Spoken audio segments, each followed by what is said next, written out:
Hello, everybody, and welcome to this webinar, Geopolitical Reset Asia 2021, brought to you by the Straits Times and the World Economic Forum.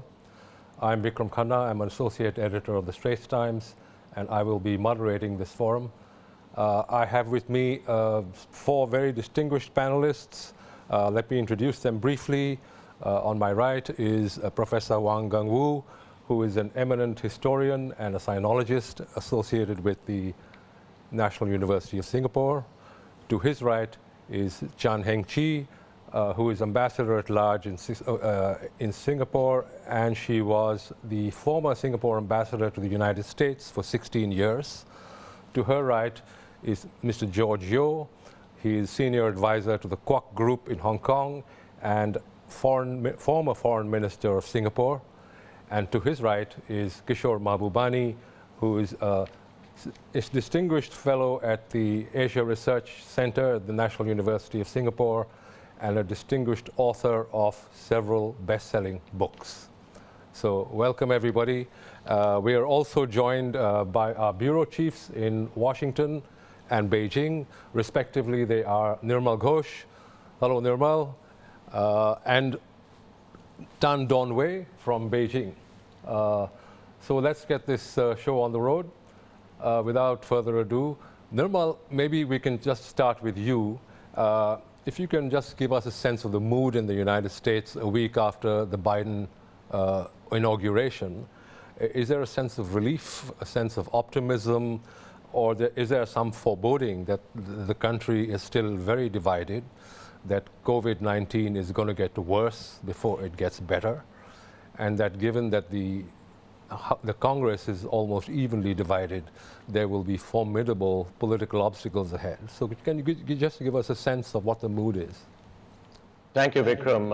I think it's all of the above. There is a sense of relief that the inauguration went off well. It represented a sort of a reaffirmation of the democratic process. Of course, it took 25,000 armed troops to get it done, which was unprecedented, but still they did get it done. And there were the usual calls for bipartisanship and so forth. But there are no illusions either. As you said, the Congress the Democrats have a very, very razor-thin majority in Congress. Joe Biden is up against the COVID pandemic, and he has about 100 days, more or less, to show demonstrable results that he could get it under control. And linked to that, of course, is the economic recovery. If the pandemic can come under control by the summer or by the late summer, then at least the feel-good factor will return visibly. You know, people can go out to restaurants and bars, and that creates a lot of optimism.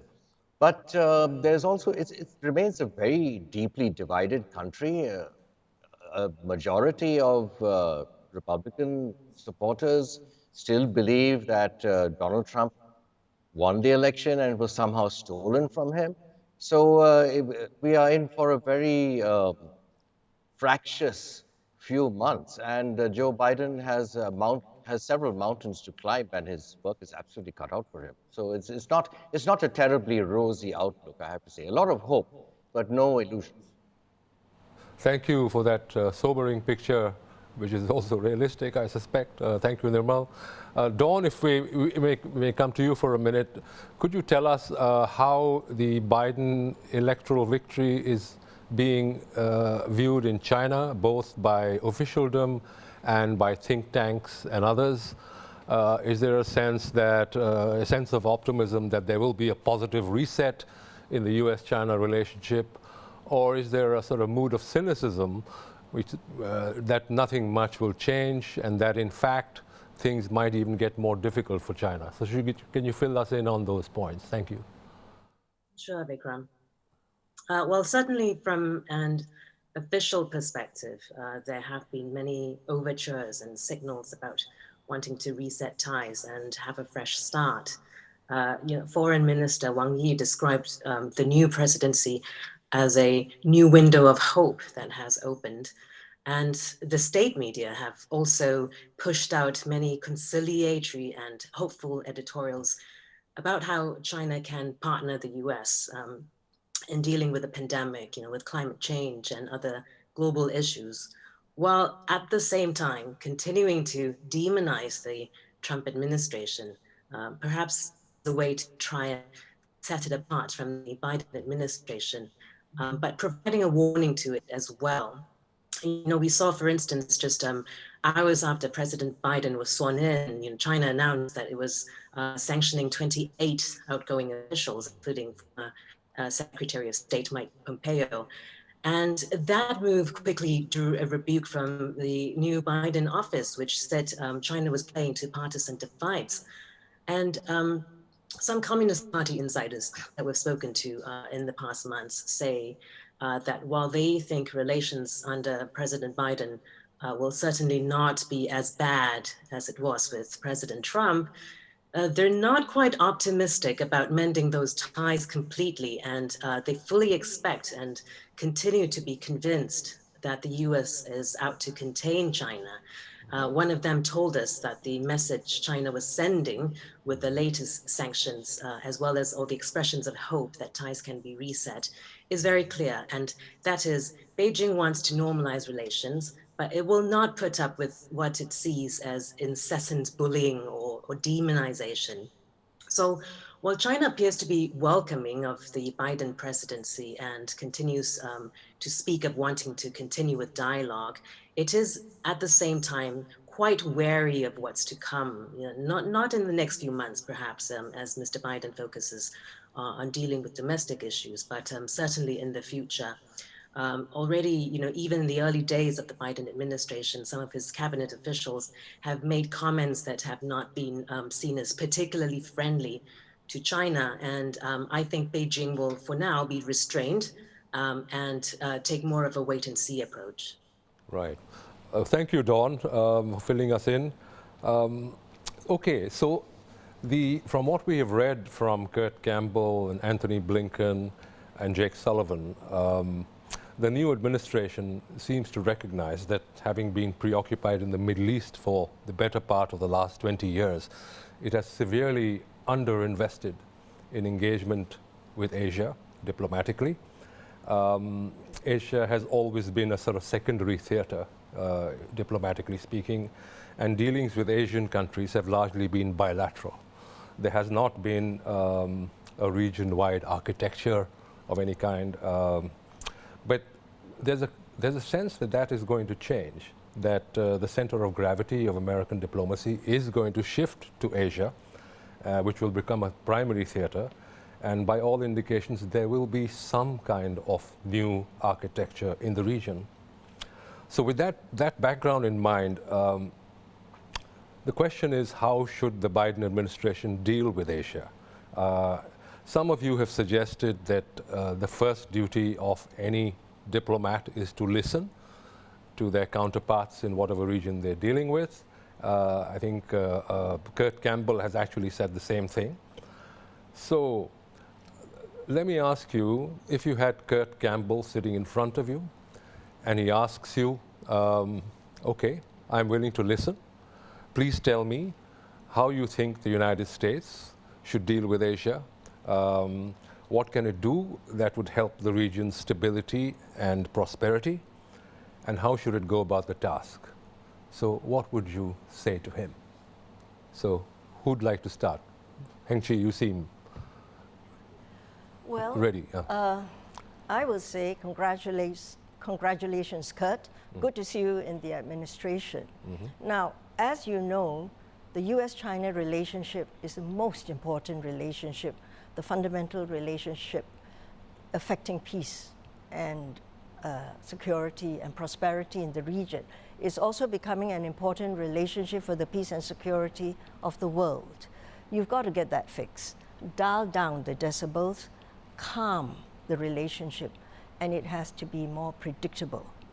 Your article, which you published in the Foreign Affairs just before you were named the coordinator of the Indo-Pacific, indicated that to establish a stable regional order, there must be buy-in from the powers in the region.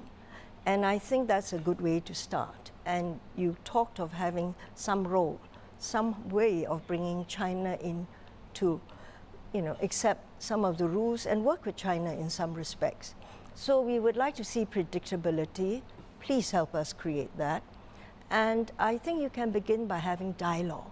There is right now no dialogue platform seriously, for the United States and China. Liu He talks to, meets with Robert Lighthizer. Last 4 years is gone. President Obama had the SNED. President Bush had Sorry, what is the SNED? Strategic and Economic Dialogue. Right. Officials, secretaries met regularly over the years. And George W. Bush had the Strategic Economic Dialogue, SED, where Bob Zoellick talked of a stakeholder role for China and so on. You need to restore dialogue. I think that's the first thing. And that's very important. Then trust is hard to build just in a year or even 4 years, but you have to begin somewhere and take steps. Then I want to make a pitch for Southeast Asia. I would say, Kurt, when you were Assistant Secretary of State for the Asia and Pacific, Hillary Clinton visited 10 Southeast Asian countries, all the ASEAN states. It is unheard of. And you established policy dialogues with all 10 ASEAN countries, strategic dialogues and policy dialogues. Try and do that. It ensures your presence. Diplomacy is about presence and constant gardening. That's Schultz, So having these structures will help constant gardening. Right. Should I continue? No, we can come back to some of those issues, particularly on China and Southeast Asia. May I turn to Mr. Yeo? Would you like to add to that? Immediately, there's a sense of relief that there's a return to dignity and decency in the White House, and this makes possible civilized dialogue, both regionally and internationally. That's the immediate effect of the new Biden administration. We can talk normal business again. But there is a larger backdrop, which is very important and which cannot be ignored. And that is a widespread view that China is on the ascent and the US is in relative decline. Those of us who know the US, who have lived there, know that American society has this amazing ability to renew itself. But when we look at the graphs, when we look at the trends, then it's almost inevitable that China will overtake the US in economic heft and in its importance to many countries around the world, and definitely to all countries on the Chinese periphery. Right. When the US wants countries in ASEAN to make a choice between China and the US, it puts us all in a very difficult and unpleasant position. The fact is, no one wants China as an enemy. No one can afford to have China as an enemy unless China provokes us. Instead of asking for a choice, the US should work with this reality and say, look, yes, China is important to you and will become more important in the future. Surely you also want us around. And that would immediately resonate with all countries which see China as their most important account and a growing account, and who instinctively worry about being too influenced by China, too subject to China's wishes. There is a desire for diversification in every country on the Belt and Road. If the US doesn't force the choice, the US is welcome everywhere, and US diplomacy becomes very easy. All you have to do, as Heng Chi said, is to come, and people will welcome you. But provided you don't say, choose us or choose China. Thank you, Mr. Yeo. But I think, to be fair, I think Mr. Campbell has made the point that the US understands, recognizes that countries do not want to choose. So I think they're starting from that premise. But we'll go more into some of the more interesting issues that you've also raised. Kishore, I'm sure you have many words of advice for Kurt Campbell. What would you tell him about how the US should conduct itself in Asia? Well, let me begin by saying I agree completely with everything that Heng Chi has said and what George has said, and I want to compliment what they said. And I would make 3 points. Firstly, the Democrats must stop saying that the one thing that Trump did right was to beat up China. Because at the end of the day, the Trump policy on China failed. Trump made China stronger. He didn't make China weaker. If you want a piece of data, in the year 2009, the size of the retail goods market in China was 1.8 trillion. In the United States was 4 trillion, more than double, 2009.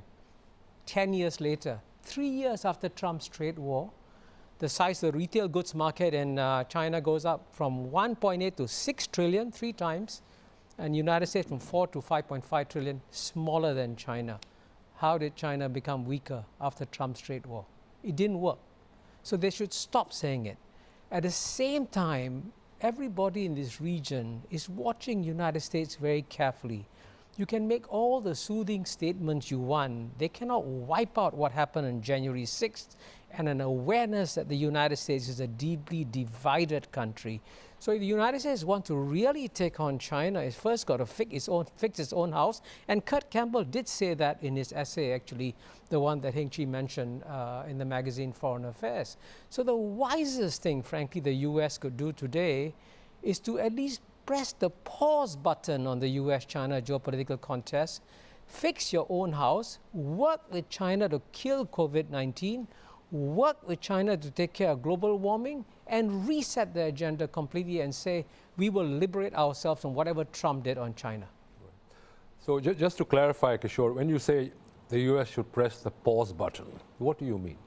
Oh, you know, the United States has been carrying out all kinds of negative actions on China, imposing tariffs, throwing away all the agreements on Taiwan, imposing sanctions on people in Hong Kong. Stop all that. Frankly, it's achieved nothing.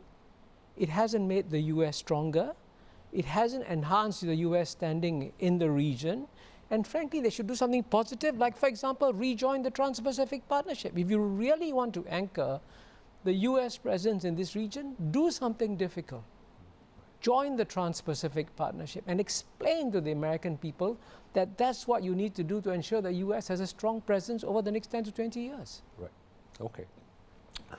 Professor Wang, from your vantage point as a historian with the long view and as a sinologist, what would be your advice to Kurt Campbell on how to engage with Asia going forward? I'll take up from what Kishore said just now, which I think is quite a good beginning, to say that this question of the Trans-Pacific Partnership is, to me, the most important thing to emphasize, because I think there's been too much talk about security and military affairs. All this question of containing China, or at least making sure that the rules, the international rules of the game are kept as the Americans like it. They've talked in military terms more than anything else. It seems to me that is the most striking part. Whereas it seems to me that what really people would care for today are the economic questions, the worries about the economy of the world, the global economic system, the free economy, all that, all the threat of decoupling, all these things are actually very alarming to people. They won't help the relationship. And I think that a shift over to much more emphasis upon economic benefits that we can share and really concentrate our attention on rescuing the world from a very disastrous year.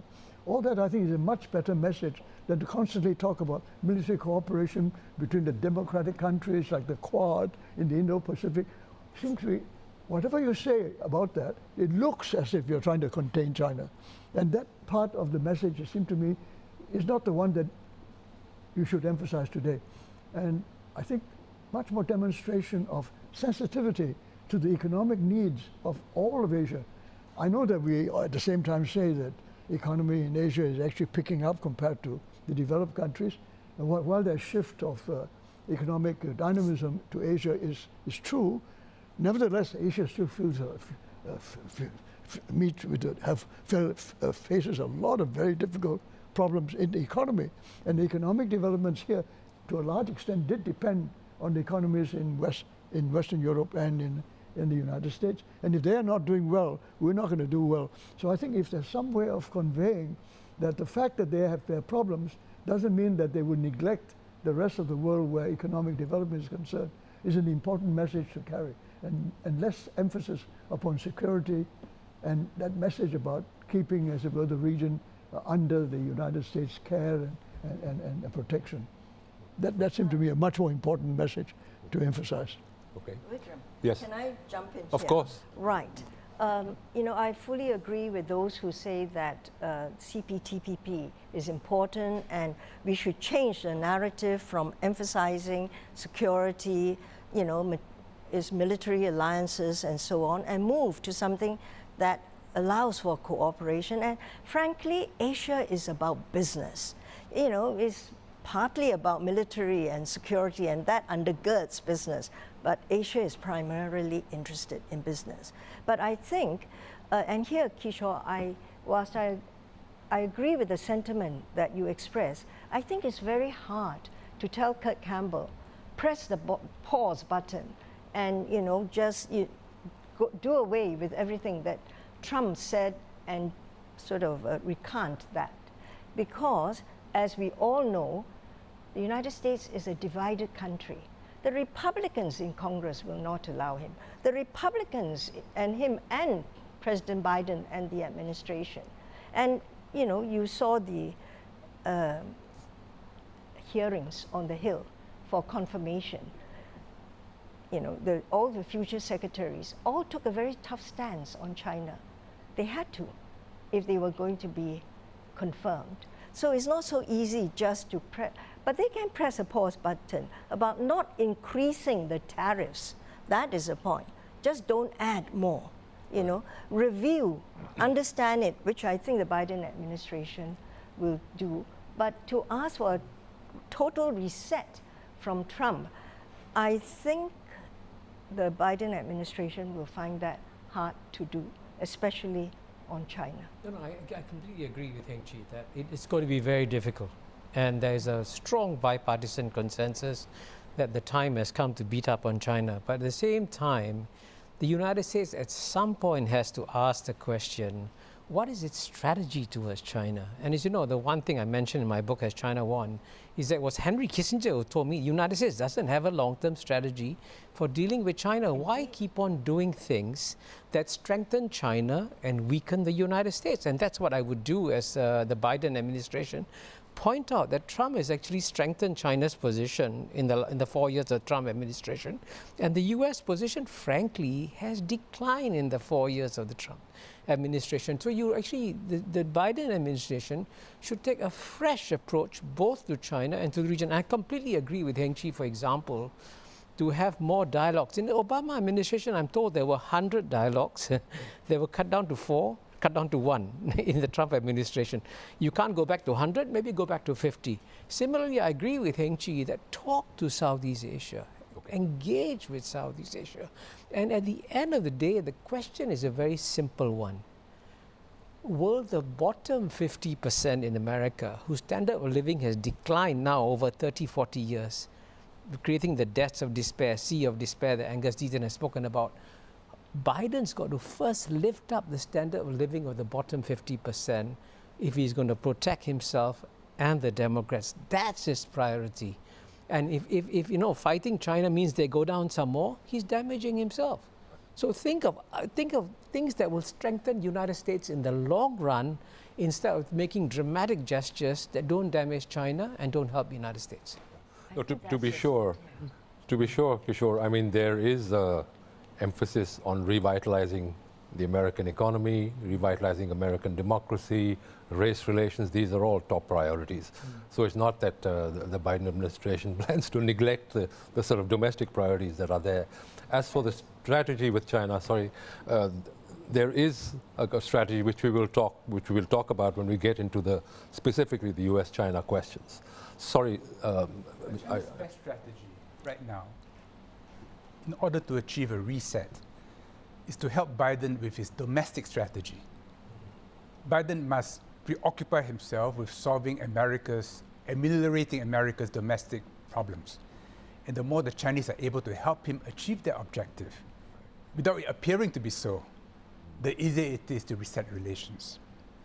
I'm not too worried on the Chinese side. I'm more concerned about the US side because decisions on technological decoupling, on Chinese students in the US, on TPP, on the pivot to the East, all turn on one question. Is China an inevitable strategic threat to the US? If China is going to be a threat to the US, then it's better to react against China today, to contain China today, than to wait. So the strategy is confrontation earlier rather than later, because confrontation later will be more difficult. Would be? It will be more difficult. More difficult, yes. So it turns on that. And whatever the Chinese may say about imperialism not being in their DNA, it will not be believed by most Americans. This will have to be established through a prolonged period by actual practice. So I realistically see this trial of strength between the US and China going on for many more years to come. Right. The Chinese are aware of this, which is why they have developed this dual circulation economy, which is being embedded into their 14 five-year program as a strategy to give the US time to change its deep view of China.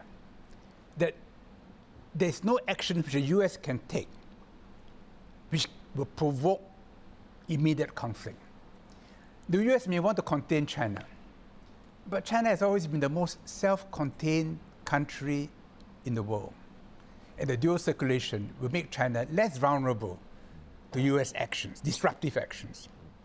So we should expect this period of tension to continue, oscillating between Cold War and Cold Peace for many more years to come. But in the meantime, China will continue to grow, and if it pursues a wise foreign policy, then people will say, look, yes, it's growing, but it will not behave the way Western imperial powers did in the 19th century. And once that hits home in the US, then attitudes, policies will change.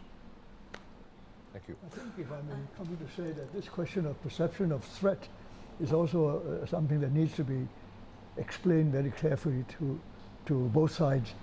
This question of threat is not really the Chinese, whatever they do, cannot be a threat to the United States. The United States itself is not being threatened by anybody. They are really most powerful, they're very secure, they are far away from anybody else, they have virtually no enemies in the neighborhood. They are not threatened. The threat is not to the United States.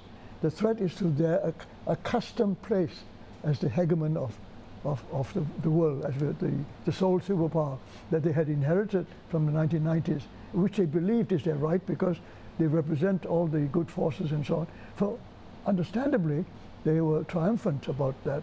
And that triumphant phase of their history has led them, I think, to see anybody even questioning that power to determine and to virtually tell the world what is best for them is something that is very difficult to get over. And I think that kind of conflict, deeply underlying almost all the thinking about strategic containment and so on, that is the part to me that's very difficult. It seems to me, and I'm suggesting this, that one way to get away from that mindset is to concentrate on what the whole world really needs, including America, and that is economic recovery from what has been happening the last few years.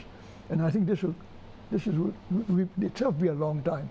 The global economic recovery will not happen in a year or two. It seems to me it will be many years of tremendous effort on the part of all the countries to concentrate on this economic problems that the world faces. I think to shift that emphasis is actually good for America and good for everybody else. And it also show the Chinese that this is not a question of threatening the Chinese. It's a question of enabling the United States to show the world that what it stands for and what it can do to the well-being of the whole world is something that everybody should support. I think that's a much more positive image to present. But if I the would like view, But if the view is that China is going to become a competing hegemon, then economic cooperation will just feed the dragon and make it more dangerous. So better to starve it now than to continue feeding it. I think this is a deep calculus in the minds of I would like to comment the American establishment. Sure. Yeah. Please. You know, I think, Gang Wu, you touched on a very important point, and George raised it. The United States views China as a threat is a national security threat. And countries elsewhere, in Asia particularly, they're sort of thinking, how is that a threat exactly, as Gang Wu has said. It's not a direct security threat, but a threat to the dominance of the United States. Now, how do you deal with that dominance? If the United States keep leveling unilateral punishments, action after action after action on China, everybody scratches their head and says, wait a minute, this is competition. Is that how you deal with competition? That's not even American, you know. So I think there is this acceptability or not. But the United States should be aware, and is aware, some of them are aware, that actually nothing they do will be able to stop the rise of China. That's one. Secondly, the world stage today is no longer just occupied by the US hegemon. China is there, India is there, you know, and the European Union is there. So the United States has to find a place there. But the point that Gang Wu mentioned, which I would like to elaborate on, is that he emphasized that the United States can take leadership. You know, to be dominant in the world doesn't just mean military power and, you know, how many countries are in your military alliances, but can you offer global leadership in thinking about economics, about the pandemic, and so on? And they can work on that. And this is for the greater good of the country, of the world. And I think the world will appreciate that. And they will look up to American leadership when they think about leading everyone, you know, to the next level. Okay.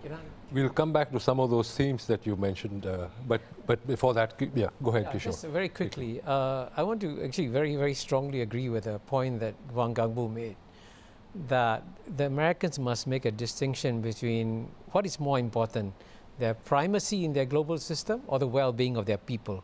And that is actually, strictly speaking, a major strategic dilemma Is that a trade-off? that the United States faces. Because, you know, you look at it, the United States spent $5.1 trillion fighting post-9/11 wars, okay? If that $5.1 trillion had been given to the American people, each person in the bottom 50% would have received a check worth $30,000. That's money absolutely wasted in search of primacy. They should go back to looking after the American people. But at the same time, I also want to agree with a key point that Heng Chi made, that what the United States can provide is not the old-fashioned hegemony where you have to be the dominant power and to follow Trump's policy or make America great again. I would say that Trump policy completely failed because it alienated both allies and adversaries.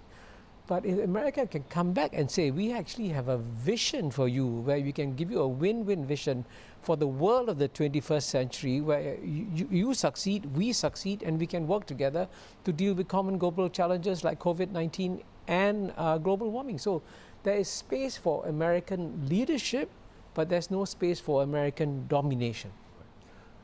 Okay, can we just shift gears a little bit to a slightly different question? Now, especially bearing in mind that Joe Biden will probably be a one-term president, given his age. Look at Mahathir. No, I look at Mahathir. That's true. You never say never. Never say never. True. But the question is, can Asia trust the more sort of internationalist policies that are being pursued by the Biden administration? Might they be rolled back, you know, by a future Republican administration, as indeed President Trump did with President Obama's more internationalist outlook, right?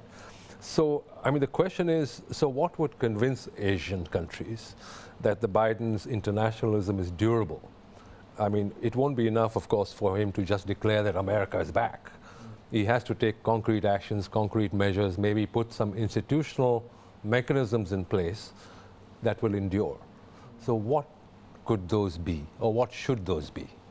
Would anybody have a thought on that? Let me just quickly start. I mean, this is a point that actually Martin Wolf made in the Financial Times, that the Biden administration may be a pleasant interlude between either two Trump administrations or two Trump-like administrations. And for me, frankly, the strategic nightmare for China and for the world is if Mike Pompeo becomes the next president of the United States in 2024, because he'll be a far more intelligent and assertive Trump-like president. And of course, the world will go back to square one at that point in time. So the most important message that the United States has got to send to the world is that it is fixing its own problems, and frankly, it's got to reduce the remarkable amount of polarization in American society and move towards a bipartisan foreign policy in critical areas. They won't agree on everything, but if they can agree to a bipartisan policy, and frankly, as Gang Wu was also saying, come back to the trade issue and work on trade and economic relations to stabilize US relations, East Asia, then that sends a positive long-term signal. So it's not about words, it's about deeds. Okay. Everyone triangulates between the US and China today and what they see to be the future. All policymakers in their minds ask themselves, in 10 years' time, what will the world look like? Regardless of who is president in the US, the deeper question, as Kishore raised, is the US healing? Is the direction of the vector changing? If it is, then you say, okay, in 10 years' time, the US would have recovered, and China will not have such a clear run. And China itself may run into difficulties. So it's how people perceive the future that will decide how they will react today and re-triangulate their positions. So if you could focus on what institutional mechanisms, what permanent measures can be taken by the administration that would convince you that yes, this switch, this change in policy is durable. One of the simplest things to me and most obvious thing to me is to show respect once more to the international organizations that have been set up since 1945. I mean, it's not only United Nations, but a whole range of associations have been set up precisely for that purpose, to ensure that the world are kept informed, kept linked, connected together, and that everybody can sense benefits, and that these benefits are long-term ones. If there are failures, they can all get together to solve it. If they succeed, everybody benefits. That kind of international outlook, which actually kept the world pretty secure for quite a long while, that seemed to have faded away somewhat, and people seem to have lost faith in that. And to me, that is a very regrettable thing. And I think the United States actually led the way to be so skeptical of all international organizations. Anything multilateral, they sort of feel suspicious of. And I think that has been very tragic loss to all of us. And if they can demonstrate that they still believe in it, that this is actually the source of what they had to offer the world, some of the best things they offered the world after the Second World War was precisely this. And why have they given it up, so to speak, and now made people sort of suspicious of it? I think that's really a very important point. Global public goods. I mean, the investment in global public goods. There's been disinvestment over the last 4 years. I think we need to come back. You know, Vikram, my own sense is that great powers don't have much, faith in multilateralism. Not just the United States. Small states, middle-sized states need multilateralism. Great powers can bypass, international institutions. Now, we see President Trump, the Trump administration, really tearing up the liberal order, the international order, and weakening the multilateral institutions. But frankly, that weakening has started a long time ago. The United States, President Bush, in fact, walked away from the Kyoto protocols. It's not the first time that American presidents have said, I don't like what we signed, let's renegotiate. So that has happened. Countries will, in fact, now always wonder if I sign an agreement with the United States, if the United States joins an agreement, is that in perpetuity? Can I rely on this? Does it change from administration to administration? I think that will always be at the back of some countries' minds. Right. All right. So they will hedge, and that will happen. And they will hedge not because Biden is a one-term president.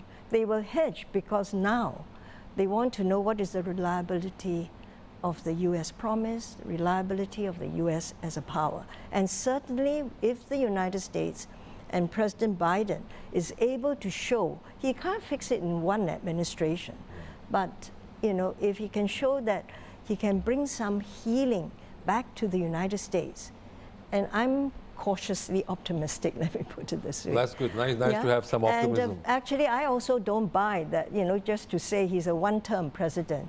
Okay. He could surprise us. He could. Mahathir, yes. It would take time for the U.S. to put right the problems that it now experiences. And time is important. I know it's difficult for many in the U.S. establishment to accept this, but the U.S. best strategy is to work towards a multipolar world. Yes. Much of the multilateralism that we are used to was US-led because they were preeminent after the Second World War. And when they were no longer preeminent, they started showing less support to multilateral institutions. But in fact, in the multipolar world, with US, Brazil, Japan, China as other poles, the US will always be primus inter pares. They'll be the first among the poles, and therefore more able to influence the course of multilateral development. But ideologically, psychologically, this is something very difficult for the US to accept, that the others are not just American satellites, but should in some way be equal poles, but they being primus. We'll come back to this issue of multipolarity in just a second. I just want to turn to some of the key departures that the Biden administration plans to make from all statements that we've seen on China policy vis-a-vis the Trump administration. Two key departures. One is that the policy towards China is not going to be an all-out confrontation. I think they've made that quite clear. There are areas of possible cooperation with China, COVID-19, there's climate change, there's nuclear non-proliferation, there could be other issues, maybe even infrastructure. So there will be this selective cooperation.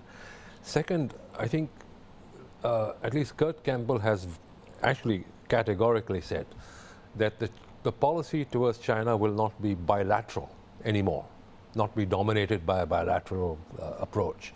It won't be, as he said, two big leaders sitting in two big chairs and setting the agenda. I mean, the China policy will be framed in the context of a wider Asia policy, right? And here, I think there's something interesting that's coming out, and that they plan to forge coalitions on specific issues, not one big grand coalition, anti-China coalition, but say a coalition on infrastructure, a coalition on trade, technology and supply chains, a coalition on infrastructure, military-focused coalition maybe involving the Quad, even a democracy coalition involving the G7 plus Australia, Japan and India, another on maritime security. So there are very, very specific issues on which there'll be these coalitions. That's the overall architecture that they seem to be thinking about. So the question is, will Asian countries sign up to these? How effective will they be, and what would be the downsides? I mean, I think this is an interesting departure that I think we must be cognizant of. There's a lot of talk about going for coalitions, coalition of the willing right. on specific bespoke coalitions they talk of, right. on specific topics. I think Asian countries will sign up if it is not seen totally as exclusive. The words we use in the region are, it must be inclusive, must bring in everybody, and so some of the coalitions must be inclusive.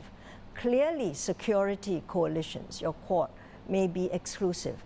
And ASEAN has made it very clear. We do not want to join any exclusive, if the Quad is exclusive, you know, if the Indo-Pacific strategy is exclusive, we do not want that. We want an inclusive Indo-Pacific strategy. You mean inclusive, anybody can join? Yes, anybody can join. Including China. Including China, you see. So I think if some of the coalitions are inclusive, you can include China. Why not? You know, and the U.S. has to be ready for that. I think the Biden administration may try that. But let me also add this thought. If you have too many coalitions of the willing, you debase the currency. What is this about? You know? Why do you debase the currency? Because there are coalitions. So, you know, people will say, what is this? It's getting very, you know, the US used to say, this is a spaghetti bowl. Everybody is getting confused. What is it about? So I would say, choose your coalitions. And then, you know, you can actually propel that. Because otherwise, I don't think, you know, the US can keep all these issues on the radar screen. I think first, may I just bring in Nirmal for a second, just before we proceed? Nirmal, just want to clarify from you, is there appetite in the United States for, especially among the Republicans and the business community, for greater collaboration with China? Or is the sort of hardline Trumpist view of continued confrontation on a broad front, is that still more favored? I think among the business community in particular, there is appetite for greater cooperation because they want tariffs down, they want non-tariff barriers down, they want the Chinese market, but there is also great nervousness because of the increased political risk. And that political risk is driven by this bipartisan consensus that China is a peer competitor and a strategic threat. And you have a very strong coterie of China hawks in the Republican Party. People like the senators Hawley, Ted Cruz, and Marco Rubio. And Ted Cruz is a potential contender for 2024 as well. So there is nervousness, I would say. There is a lot of appetite for better relationship with China because it also depends a little bit on China, not entirely on the United States. It is also the Biden administration has inherited a set of very strong baselines laid down by the Trump administration.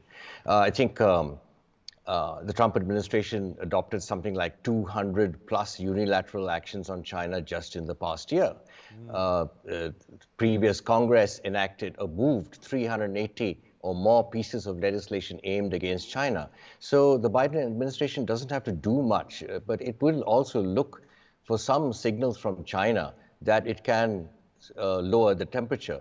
Joe Biden cannot afford to unilaterally or to too hastily roll back any of the Trump administration's measures on China. Otherwise, he will be accused of being soft on China. Similarly, if he rushes back to the TPP, he will be excoriated domestically in America because a large chunk of the Republican supporters don't want to hear about free trade because they've been told that free trade is bad for them.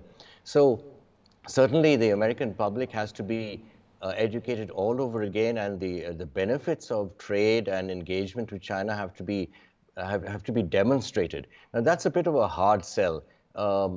Again, you know, the China hawks are ascendant at the moment in the Republican Party, and any sign of being soft on China will be taken as weakness. And President Biden has a very narrow window of opportunity to work with on this. So he's treading on minefields.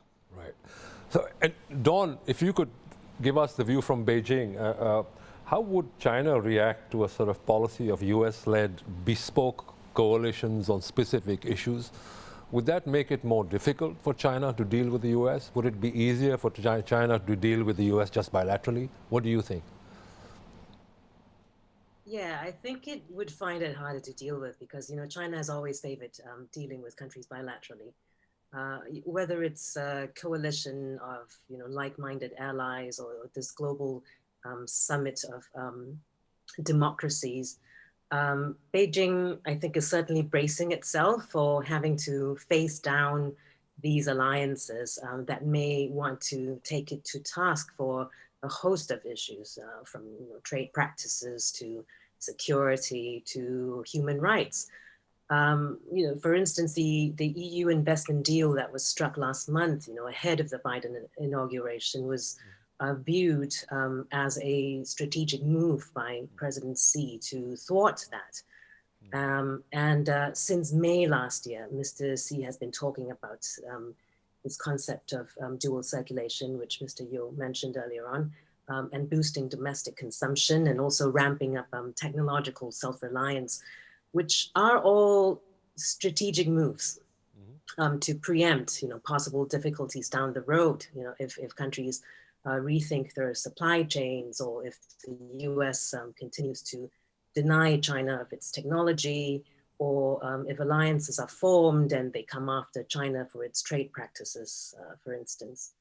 So Mr. Xi's speech at the World Economic Forum Davos agenda was actually quite telling. He repeatedly talked about the need for countries to put aside their differences and come together to cooperate instead of hanging on to what he said were ideological prejudices.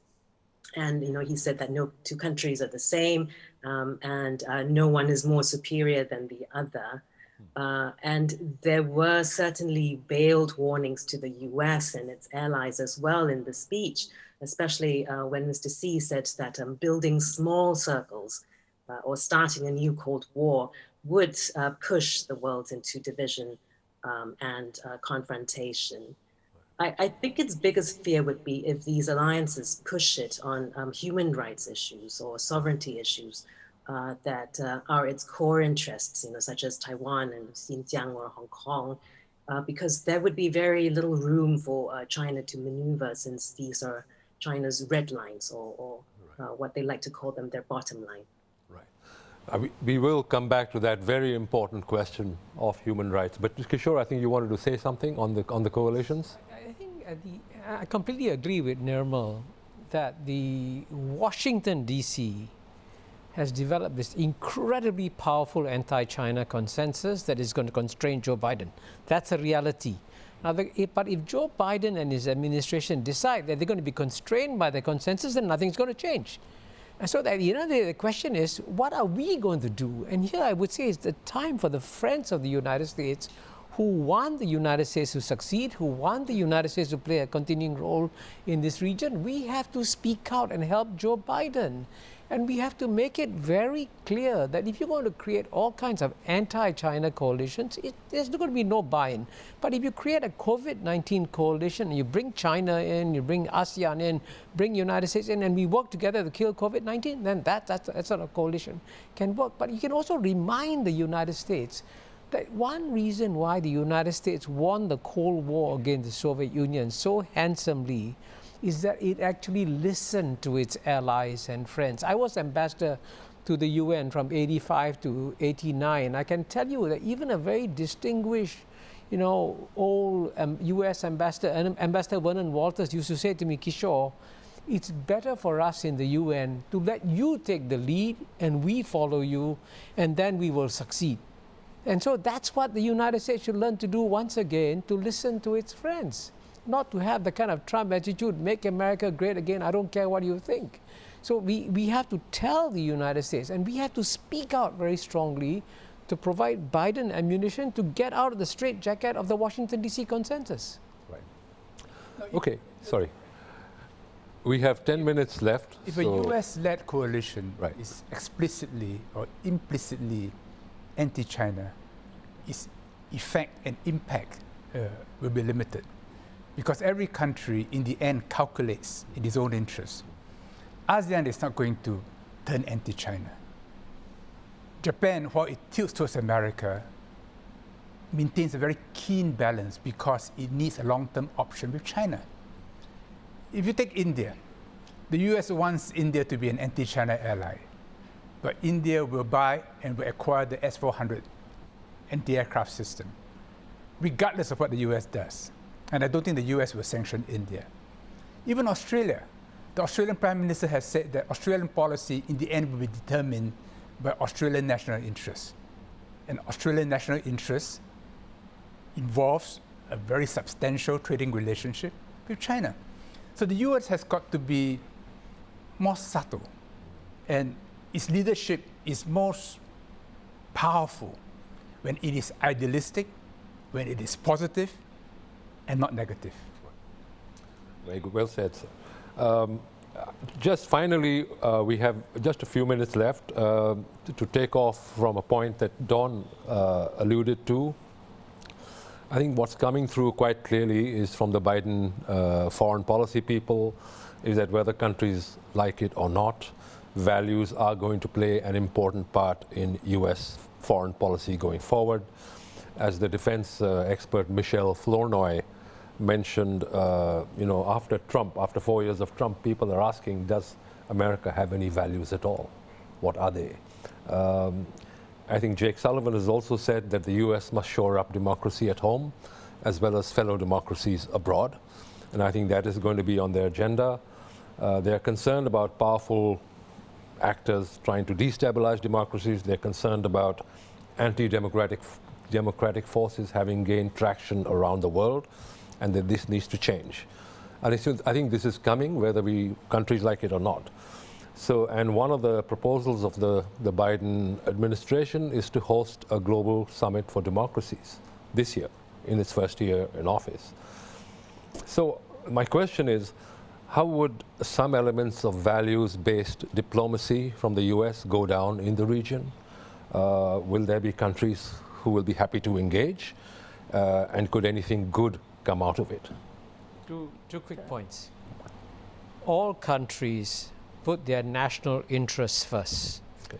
If the values clash with the national interests, values take second place.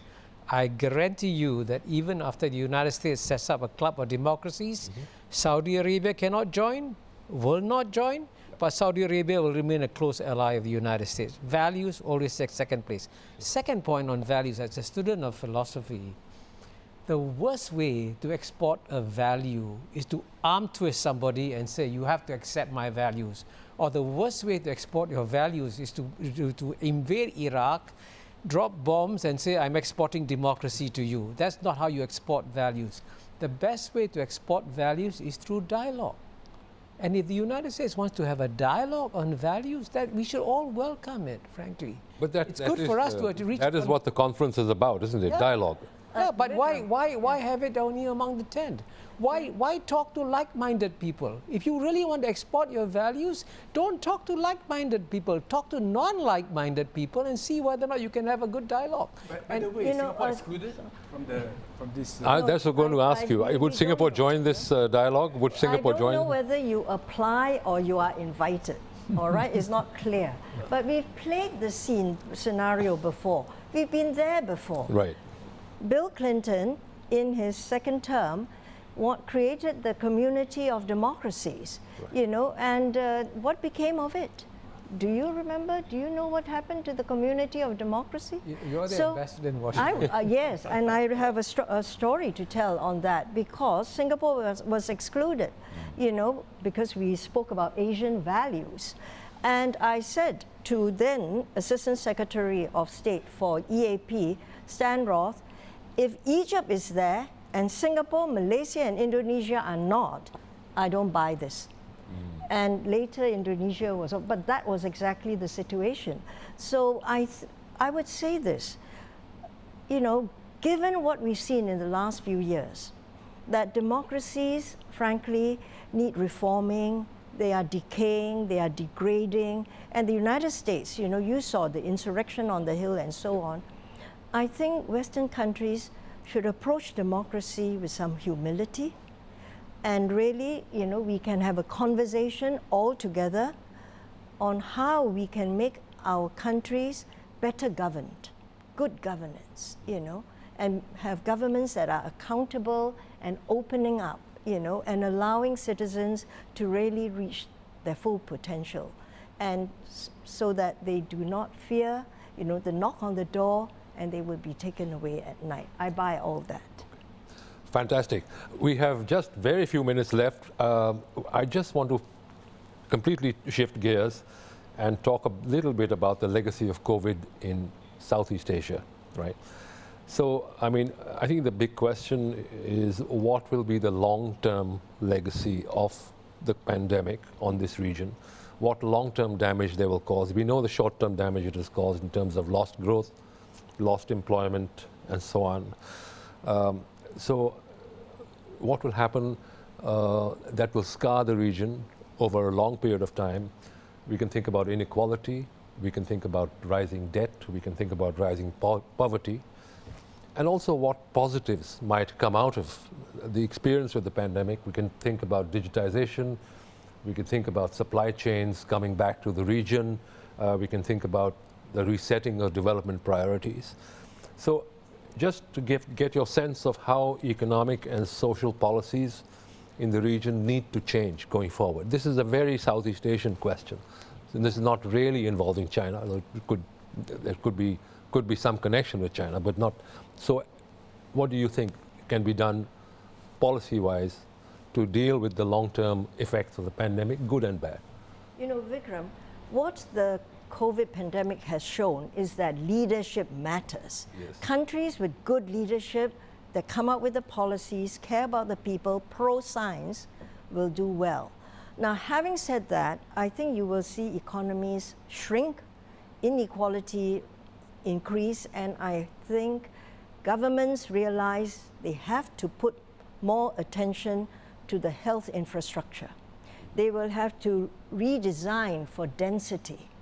They have to worry about population is not just in the city, the wealthy is everywhere, because no one is safe till everyone is safe. That said, I would say I'm not that optimistic that countries will actually do what they need to do. Why are you pessimistic? I've seen this happen, the track record. You know, we all, after 9/11 in the US, everybody, you know, the United States started changing things and we went back to normal. Look at what happened with SARS. In the immediate years, we all started becoming cleaner, we were more health conscious, and in China, they cleaned up the wet markets, didn't sell all those wild animals. Later, everything came back. So, I'm somebody who believes that actually it's very hard to change human behavior. We go back to norm. We will have a period of weak economies, grave inequalities, and I worry about that. But I'm optimistic that, you know, there will be a pent-up surge, there will be a resurgence, economies will do better again. Any other thoughts on future? COVID is a stress test Right. on everybody. It's a stress test on political leadership, on social solidarity, on institutional resilience. And after the test, you know which countries are strong and which are not as strong. In Southeast Asia, Singapore has come out reasonably well, and that is a huge plus for Singapore's future. And we can tell in the inflow of money that's coming to Singapore, Yes. into investments, into property purchases, and so on. But the country which has succeeded the most is China. China last year grew almost 3%, while the rest of the world went back more than 4%. Western countries look only at the pimples on the Chinese face, so they're unable to see the entire face. But any reasonable analysis of China will know that it has succeeded beyond belief Absolutely. in its response to COVID. And this has a deep impact on countries in Southeast Asia. Yes. I would say I agree with George, and I would also put in a plug here and say that COVID-19, if there's one message it sends to any country, it is that you can lock up your country and COVID-19 can come in. So at the end of the day, you really have to engage with the rest of the world and engage with the region. And for me, the key country to watch in Southeast Asia is Indonesia. And I'm actually very pleased that Indonesia has always had a tension between turning inwards or opening up to the rest of the world. And here the big contrast is between Indonesia and India, okay? India should be a much stronger, more self-confident, able to engage the world, able to engage the RCEP. It withdraws from RCEP. Indonesia, which, you know, when I first started negotiating trade agreements with Indonesia in the 1970s, they wanted to keep the Indonesian economy closed. They didn't want to open it up. Look at it. Indonesia now is ready to join RCEP. And the fact that President Jokowi got a Chinese flu jab is a very powerful statement, which I think Americans should pay attention to. So the ability of Indonesia to remain open will, I think, mean that Southeast Asia will remain open. And that's why actually I'm quite optimistic about ASEAN. That's why I wrote a book called The ASEAN Miracle. Yes, yes. Very good. Prof. Wang, you have the final word. What do you think the long-term legacy of COVID will be on the region? I wasn't going to talk so much about COVID so much as in response partly to Kishore, but something that I think you also referred to, and that is where ASEAN stands in the middle of all these changes that are occurring. And that is that whatever we say, we are located in between some very important big players. And those big players want ASEAN to be involved in one way or the other. And ASEAN has to decide how to manage all these big players. They're all bigger than us. But how do these 10 little states, as it were, in comparison, how do we manage to benefit from it and be of some service to those who are influencing the rest of the world? And here I think ASEAN has a definite role to play. It is located, as it so happened, by accident, so to speak, in this Indo-Pacific thing that's been built up as so important to the next few decades. And located where we are, we're actually in a position to actually influence all sides involved in the controversies and problems that are being faced. And here I think the agency of Southeast Asia as ASEAN is simply been missed out. Something is missing. We have the capacity. I think we have actually a lot of very intelligent people who know each other very well in ASEAN, who can actually do this. And it's not a question of speaking only with one voice all the time. That it may not be possible, and that to strain on that alone will not be helpful. It is when people speak even separately, as the 10 members speak separately, they do actually have some common features, and other people can understand it and share the sense of willingness, the openness, the inclusiveness, all these very, I think, well-proven methods of keeping ASEAN together. I think has a tremendous message for the rest of the world.